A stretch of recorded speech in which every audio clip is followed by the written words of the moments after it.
Assalamualaikum warahmatullahi wabarakatuh.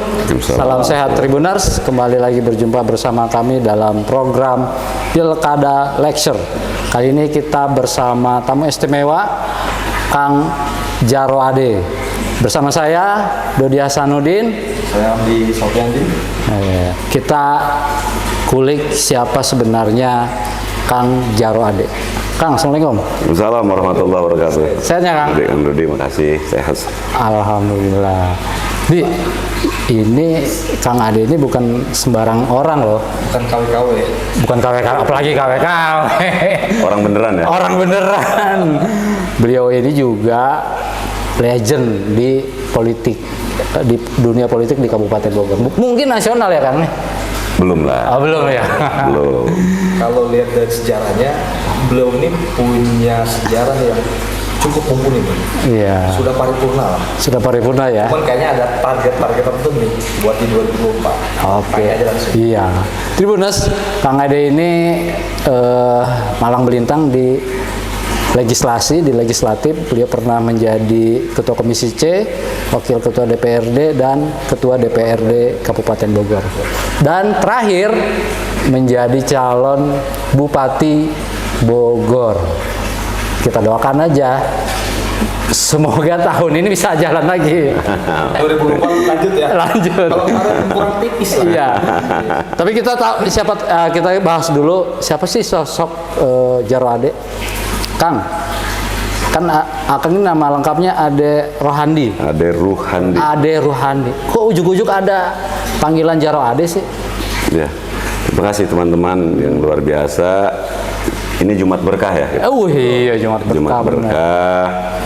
Kita bisa podcast langsung dan juga untuk pemirsa semua, untuk masyarakat. Pertama, saya harus bersyukur dulu. Alhamdulillah. Kita punya keluarga yang begitu kompak, dan memang saya lahir dari kolaborasi Banten Bogor, jadi Banten Jawa Barat.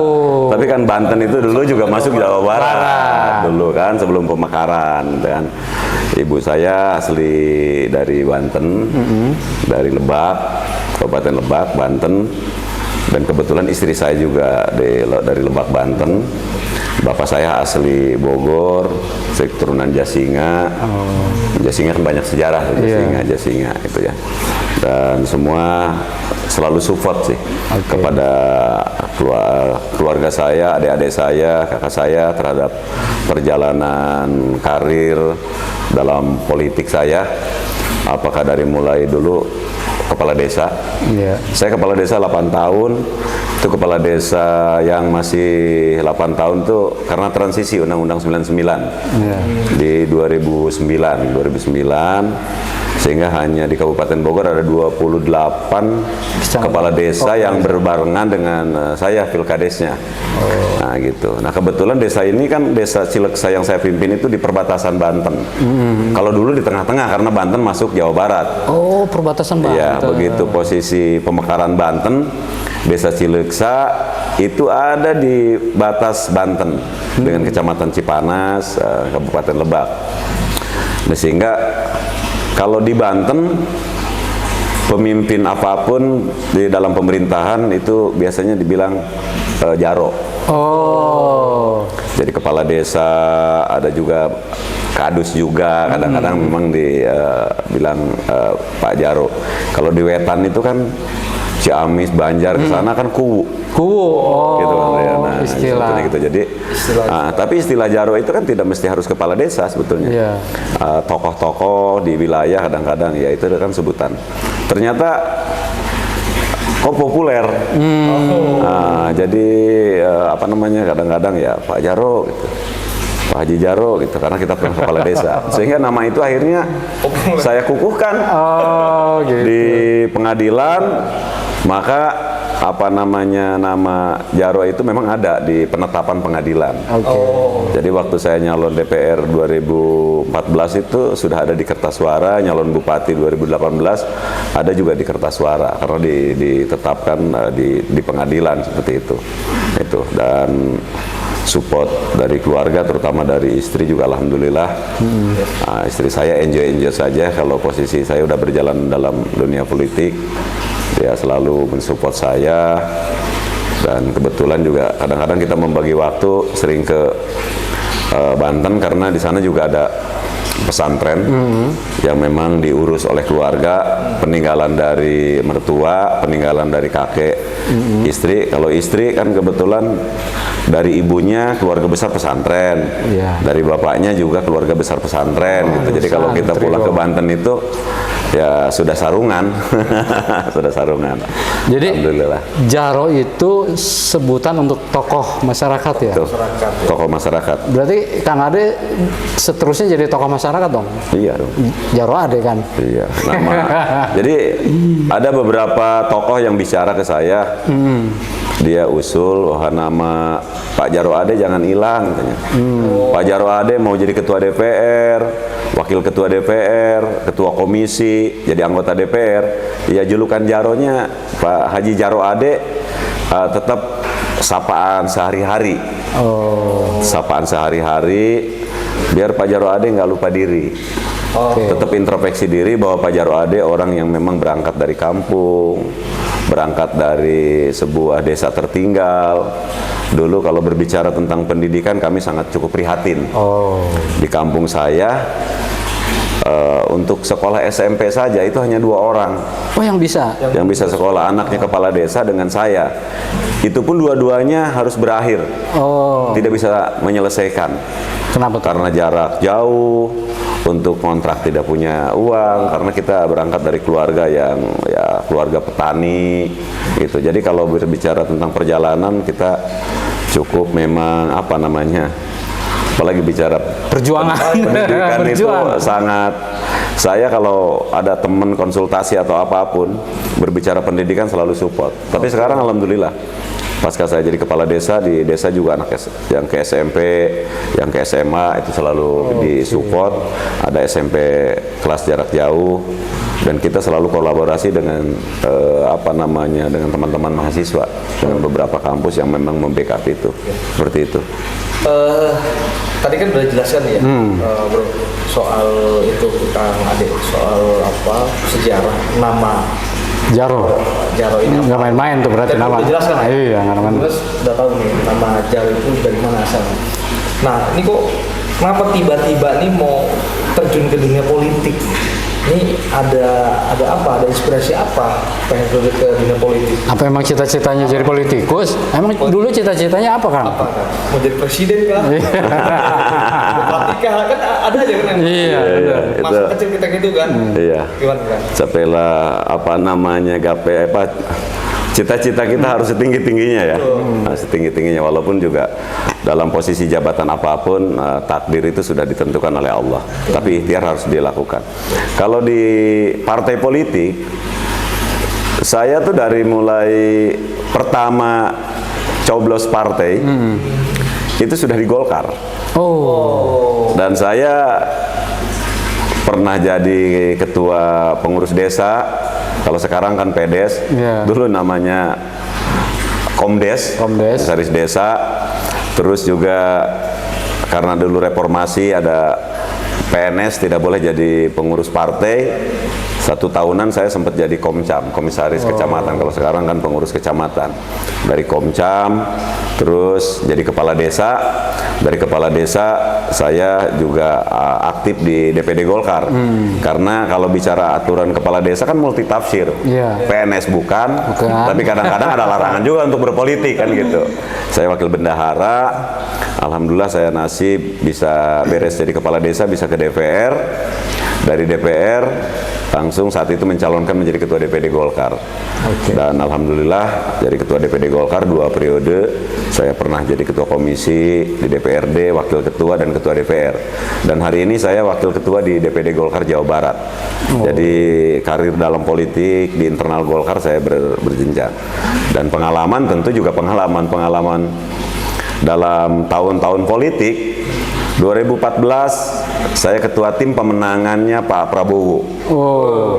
Nah, 2019 saya ketua tim pemenangannya Pak Jokowi. Oke. Nah, di Kabupaten Bogor terutama. Jadi tinggal posisi di tahun politik sekarang 2024, saya membimbing aja kepada rekan-rekan yang lebih muda dari saya, lebih punya semangat.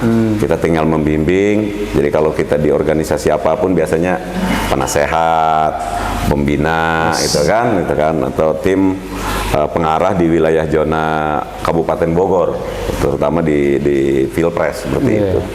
Kita memberikan kesempatan lah untuk membimbing rekan-rekan untuk coba di depan. Kan banyak politisi-politisi itu kalau yang muda, junior, mau di depan itu dihalangin. Oh gitu. Tapi kalau saya lebih kepada mendampingi saja. Nah, mendampingi itu kan. Nah, karena setiap orang ada masanya, setiap masa ada orangnya. Itu aja. Inilah calon-calon pemimpin yang bijaksana. Mengakomodir segala usia. Dan memang harus seperti itu. Iya. Harus seperti itu karena ya itu tadi ingin ngarsa sungguh nah dia mau ngarsa tuturi Artinya ya jelasin. Kalau Kang udah pasti tahu lah. iya. Bahasa itu sering diulang-ulang oleh Pak Jokowi dengan Pak Prabowo. Tinggal dijabarkan aja. Kang, tadi kan ditanyakan, emang waktu dulu itu kok kan dulu mah orang kecil kan pengennya jadi tukang insinyur, jadi dokter.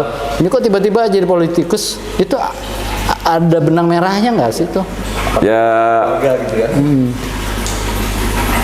dari keluarga sebetulnya nggak ada, cuman posisinya karena saya dari pertama sudah mempunyai hak berpolitik, hak memilih, jadi sudah di salah satu partai, ya tidak pernah pindah-pindah, konsisten.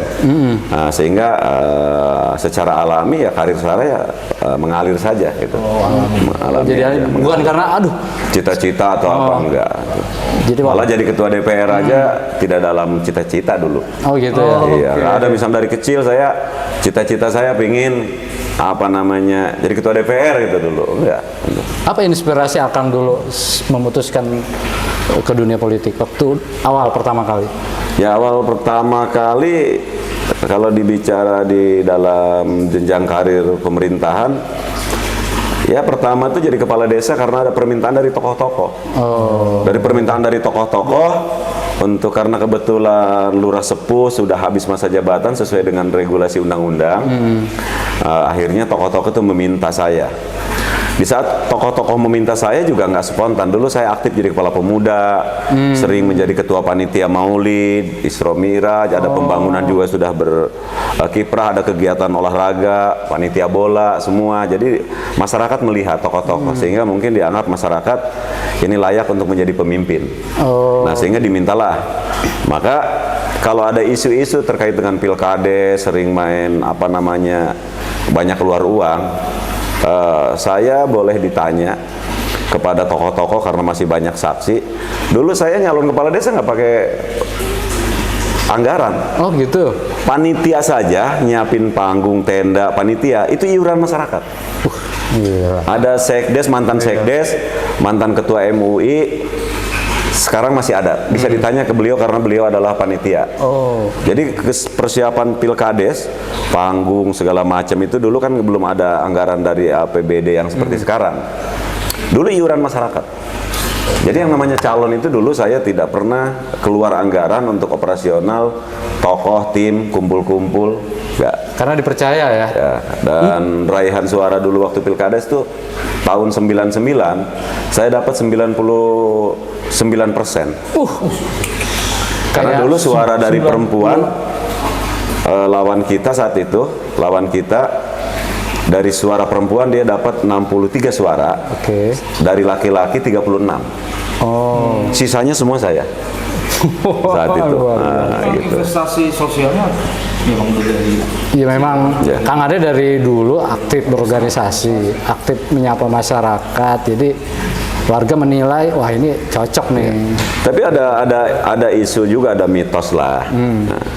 Tapi mitos itu memang dari sisi sejarah juga, terutama zaman revolusi. Kita nggak bicara juga zaman-zaman yang kita nggak hafal ya, zaman kerajaan dan yang lain-lain.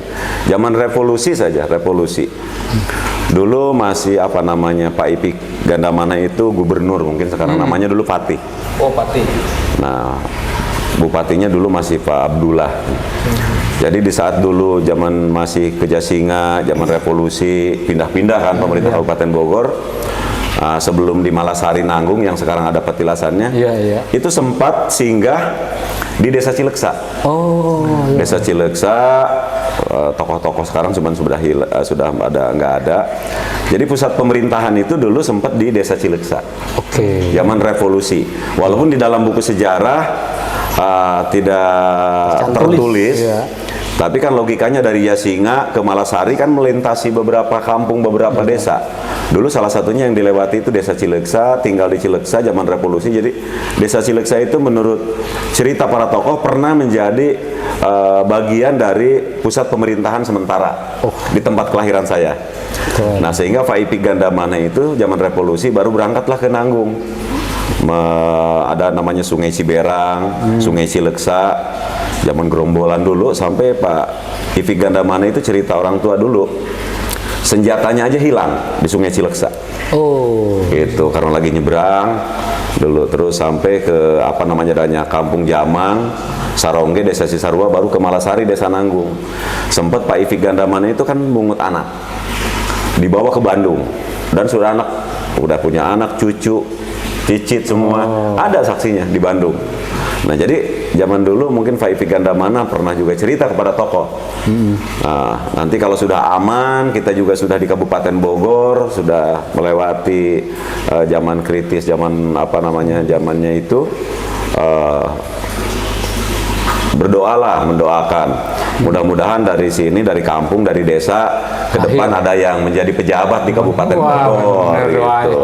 Jadi mungkin ada doa seorang tokoh-tokoh yang sedang berjuang, Pak Ipik Gandamana, Pak Abdullah dulu, karena zaman revolusi, ya mungkin terkabul juga. Ya buktinya tidak melihat latar belakang pendidikan. Ya alhamdulillah, Desa Cileksa punya sejarah, punya orang yang dilahirkan di kampung tapi pernah menjadi ketua DPR. Kan tercatat dong dalam buku sejarah. Itu benang merahnya ternyata. Dan punya sejarah tersendiri. Iya, ternyata nggak asal-asal ya. Apa istilahnya kalau ini nggak ujuk-ujuk? Nggak ujuk-ujuk. Dari dulu memang proses. Keren memang. Emang orang tuanya juga dulu terkenal. Ya, keluarga kita petani asli. Dari kakek, bapak, almarhum bapak saya tuh asli petani. Petani. Jadi bapak saya asli petani, tidak pernah perasaan dari cerita, dan saya juga tahu kalau ke kebun itu tidak pernah menginjak di tanah orang. Jadi kalau misalnya ada tanah kita kalang tanah orang, itu dia bisa muter. Itu emang ini ya? Memang asli petani, bapak itu petani. Kalau hasil taninya yang pernah saya tahu dijual itu hanya cengkeh. Petani cengkeh berarti? Cengkeh dulu kan, zaman cengkeh dulu. Iya. Di luar itu namanya buah-buahan, pete, rambutan, duren, dukuh-dukuh itu semua itu nggak pernah dijual. Dimakan sendiri. Dimakan, dibagi tetangga, saudara semua. Nggak pernah saya dengar bapak saya dulu, ibu, jual mangga, jual ini nggak pernah.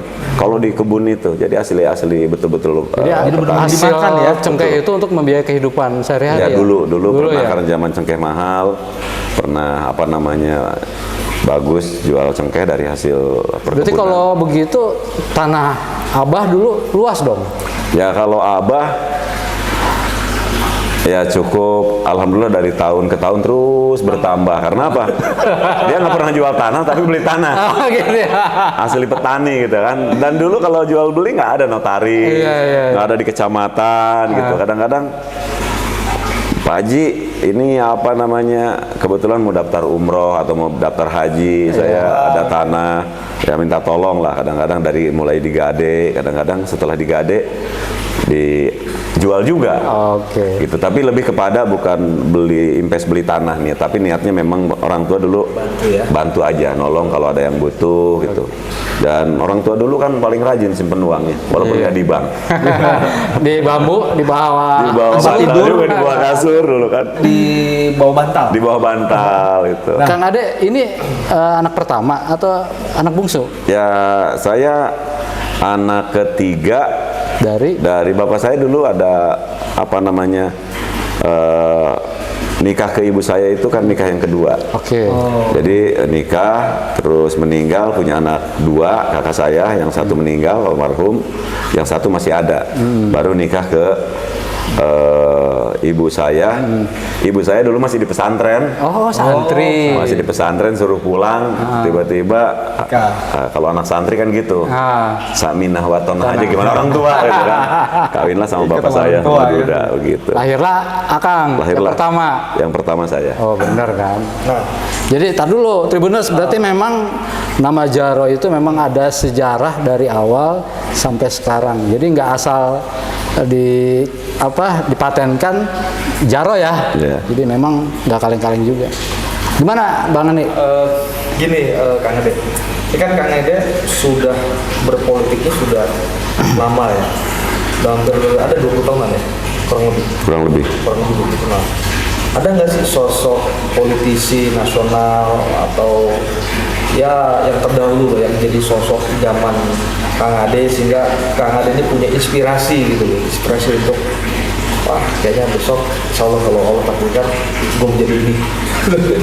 Itu ada nggak Kang Ade sosok inspirasi di Ya kalau sosok di internal Partai Golkar ya jujur saja pertama kita juga di Partai Golkar pertama memilih punya hak, kita lihat sosok yang memang cukup punya komitmen untuk kepentingan bangsa dan negara. Terus di saat reformasi gonjang ganjing, di saat Partai Golkar dibubarkan, saya cukup kagum terhadap seniornya HMI, yaitu Pak Akbar Tanjung. Oh, ternyata Pak Akbar Tanjung kan HMI gitu. Tapi yang saya lihat sosok sebagai ketua umum partai di saat posisi zaman reformasi, ya memang kita harus terima apa adanya, tapi cukup luar biasa. Beliau bagaimana dengan kegigihannya untuk mempertahankan kepentingan asional seperti itu. Jadi Nah, itu Akang salah satunya. HMI. Saya enggak juga sih. Tapi mengagumi. anak HMI ya. Tribuners, tadi Kang Ade Jaro menceritakan bagaimana sejarah nama Jaro. Nah, sekarang juga Kang Ade itu punya sejarah juga di Kota Depok ya? Betul.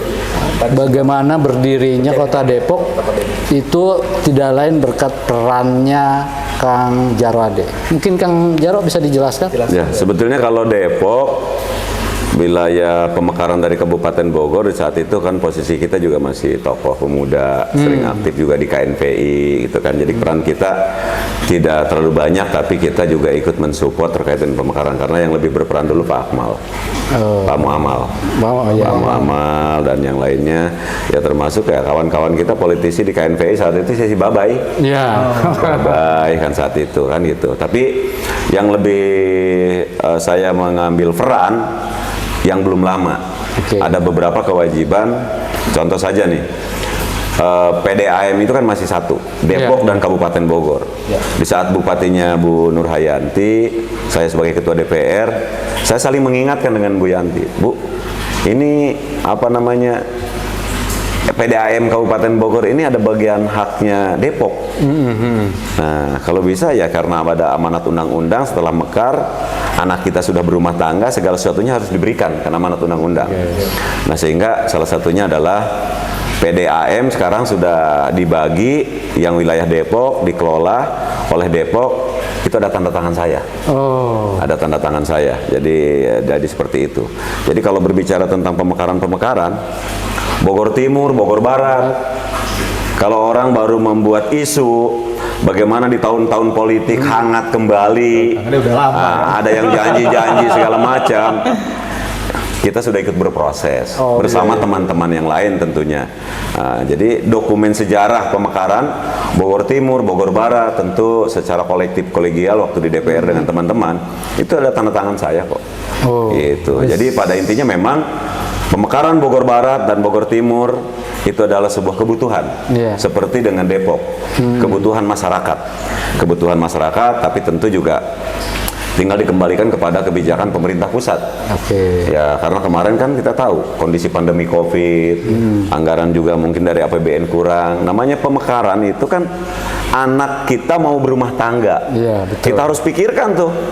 Bukan hanya lu kawin, silakan. Udah, Bukan. ada. Lu Diumbar. bisa, bukan. Lu pikirkan rumahnya, pikirkan usahanya dan yang lainnya, fasilitas, sandang, pangan, papan, kan seperti itu. Iya. Nah, itu yang harus dipikirkan. Jadi kalau berbicara pemekaran, kita setuju, kita dukung, tapi kajiannya itu bukan hanya pemerintah, akademisi dan yang lain-lain harus terlibat. Karena dikala berumah tangga, dikala pemekaran, mereka harus sejahtera, harus lebih maju, minimal seimbang dengan wilayah-wilayah yang induk kan seperti itu. Terima kasih. Tribuners, itu tadi disampaikan Kang Jarwo Ade punya peran dalam membangun pemekaran ya, pemekaran kota semua Bogor Barat, Bogor Barat.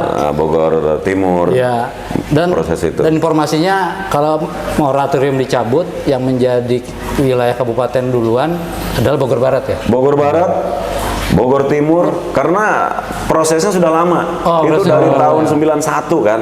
Iya. Jadi kalau orang membuat isu baru muncul sekarang, ya Itu kemarin lu kemana aja. Keluar aja ya. Tapi nggak apa-apa, secara positif kita ambil positifnya untuk mengingatkan, nggak apa-apa. Jadi memang udah lama 91. Ya. Kang Ade, prosesnya itu. soal politik nasional gimana? Nah, betul. Gonjang ganjing ya. Pilpres terutama. Iya. Itu gimana tuh Kang Ade posisi 02? 02 kan? Ya, saya 02. Ya harapannya Berapa ya? kita melihat bahwa perlu efisiensi anggaran APBN. Oke. Berapa triliun biaya pilpres? Kalau dipakai pembangunan berapa? Oke. Infrastruktur dan yang lain untuk kepentingan kesejahteraan masyarakat seperti itu. Jadi saya berharap bahwa efisiensi anggaran APBN untuk kesejahteraan masyarakat, apalagi sekarang banyak pengangguran, cari lapangan pekerjaan juga susah. Bagaimana investor secepatnya masuk?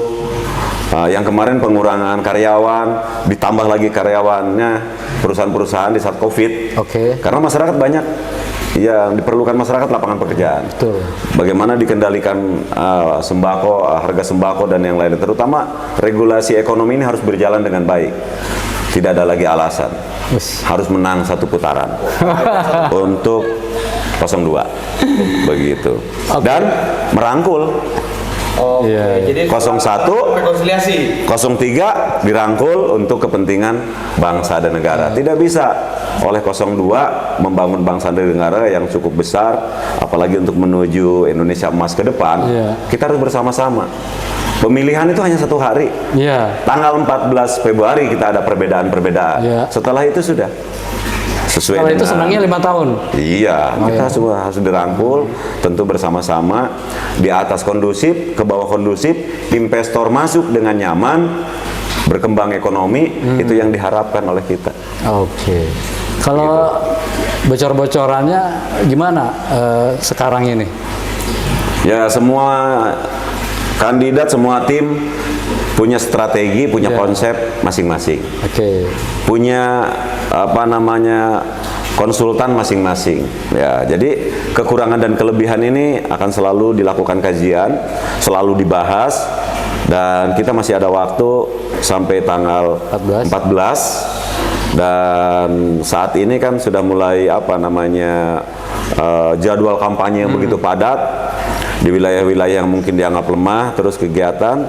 Dan saya juga terutama dengan partai-partai pendukung di Kabupaten Bogor Komunikasi dan khususnya di Partai Golkar, kita diinstruksikan langsung oleh Pak Erlangga untuk gaspol terus Gaspol terus di wilayah-wilayah, berkolaborasi dengan para caleg. Saya support caleg, support DPD Golkar Kabupaten Bogor untuk kepentingan pemilu legislatif dan juga kepentingan Pilpres.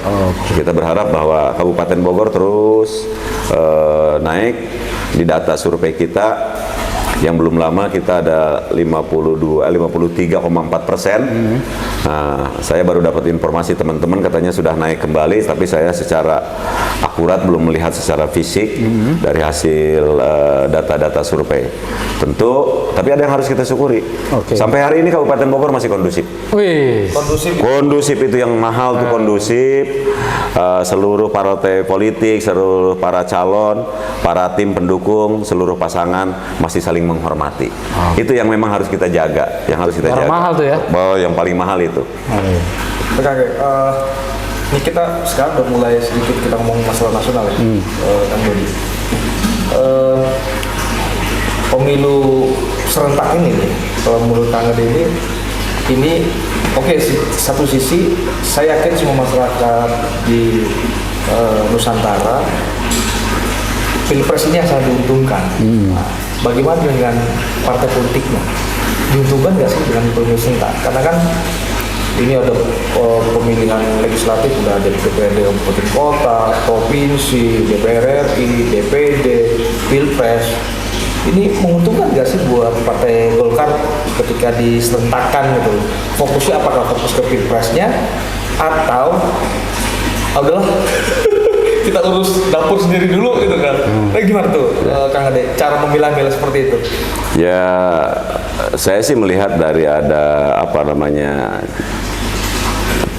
tiga sisi dari keuntungan di pemilu legislatif. Karena sekarang kan ada DPD RI, ada Pilpres, dan ada Pileg, dan ada Pileg. Saya pikir bahwa masyarakat mengikuti dan melaksanakan pemilu serentak ini bukan pada tanggal 14 Februari saja, tapi sudah pernah. Sehingga kita melihat dari penyelenggara sendiri, KPU, Bawaslu, sudah banyak perbaikan-perbaikan. Cukup bagus, dan Muspida juga kelihatan memang cukup kompak membackup para penyelenggara untuk bagaimana perjalanan pemilu sukses ini, distribusi logistik dan yang lain-lainnya juga cukup luar biasa. Tapi di sisi lain memang regulasi ekonomi kelihatannya bergeliat. Cukup bagus. Yang terpenting itu dari pandemi Covid 2 tahun masuk lagi ke pemilu presiden, wakil presiden, pemilu legislatif, DPD RI. Ini ada ekonomi yang bergerak. Ini yang harus kita lihat, ada ekonomi juga yang bergerak secara positif. Nah, jadi kalau bicara untung rugi, secara pandangan saya tentu ada. Contoh, tergantung pasangan yang didukung oleh partai politik. Ya, kalau posisi di Kabupaten Bogor saja dan di Jawa Barat, karena ini masuk wilayah dari pemilu sebelumnya, ini kan lumbungnya Pak Prabowo. Partai Golkar mendukung Pak Prabowo dan Mas Gibran. Jadi tidaklah terlalu sulit untuk juga Partai Golkar berkomunikasi dengan tokoh-tokoh untuk kepentingan Pak Prabowo dan Mas Gibran. Walaupun memang jadi ada dua tenaga itu dalam arti kita mesti sukses pileg dari partai politik. Komitmen kita juga sesuai instruksi partai harus mendukung Pak Prabowo dan Mas Gibran juga harus selaras, gitu kan, harus seimbang, gitu kan. Itu yang memang jadi ada tenaga dan pikiran yang memang cukup luar biasa. Tapi ya saya rasa pemilih Kabupaten Bogor sudah cerdas, mau digabung-gabung pemilihan seperti apapun nggak ngaruh. Presiden, DPD RI, DPR provinsi, kabupaten, cuma banyak kertas suara. Mau digabung pilkada gubernur dan bupati juga no problem sebetulnya, gitu kan? Kayak gitu. Jadi memang targetnya boleh tahu berapa sih, berapa persen suara di sini?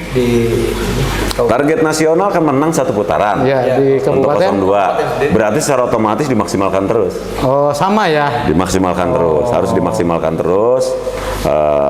Kita memang harus punya target, karena kalau membaca target Jawa Barat harus berapa, kenaikan di Jawa Timur berapa, Jawa Tengah berapa, Banten berapa, DKI berapa, termasuk provinsi-provinsi yang lainnya. Dan kita tidak melihat itu. Maka sekarang ya kembali kepada rumah tangga kita aja. Kita ada di Kabupaten Bogor, menangkanlah. TPS kita harus menang, desa kita harus menang, kecamatan kita harus menang, kabupaten kita juga harus menang. Nah, kalau Pak RK di Jawa Barat, ya Jawa Barat harus menang. Kan begitu. Nah, nasional, ya secara otomatis teman-teman yang di nasional ya harus memikirkan wilayah-wilayah yang lemah untuk bagaimana, itu aja. Makasih. Oke, Tribuners, demikian bincang-bincang kita bersama Kang Jarwo Ade, tokoh masyarakat di Kabupaten Bogor dan politikus legend. Oh, ini kata legend ini yang Legend dari Partai Golkar. Partai Golkar ini wah keren. Tapi kalau sekarang kan saya sudah mikirkan beberapa hal. Golkar sudah kasih rekomendasi penugasan calon kepala daerah. Oke, wih, bocoran nih. Terus yang kedua, kita sudah mendahului membuat perjanjian kesepakatan membuat koalisi partai dengan Partai FAN untuk kepentingan pilkada. Berarti nasional nyambung. Karena memang 2024 ini kan pilpres, pileg, pilkada dan pilkada tidak bisa dipisah. Satu paket. Satu paket.